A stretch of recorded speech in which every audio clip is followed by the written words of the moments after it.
Un cellulare sarebbe stato il motivo della violenta lite che poteva trasformarsi in tragedia. Due cittadini del Marocco di 27 e 28 anni hanno iniziato ad insultarsi. Entrambi rivendicavano la proprietà di un telefonino.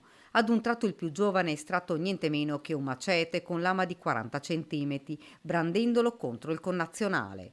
Tutto è accaduto in pieno giorno nei pressi della stazione ferroviaria di Castelfranco Veneto, davanti a diversi cittadini terrorizzati. Solo l'arrivo tempestivo dei carabinieri ha scongiurato il peggio. Gli uomini dell'arma sono riusciti a calmare gli animi dei due cittadini extracomunitari e soprattutto a disarmare il 27enne. L'uomo è stato deferito all'autorità giudiziaria per minaccia aggravata e porto di armi o oggetti atti ad offendere. Sul posto sono intervenuti anche gli agenti della polizia locale. Non bisogna abbassare la guardia, spiega il sindaco Stefano Marcon, anche se la Marca, nell'ultima classifica del Sole 24 Ore, rimane una delle province fra le più sicure. Un grazie alle forze dell'ordine di Castelfranco Veneto e ai carabinieri in questo caso, perché sono intervenuti sostanzialmente in tempo reale ed hanno evitato che la questione degenerasse. Lascia qualche interrogativo.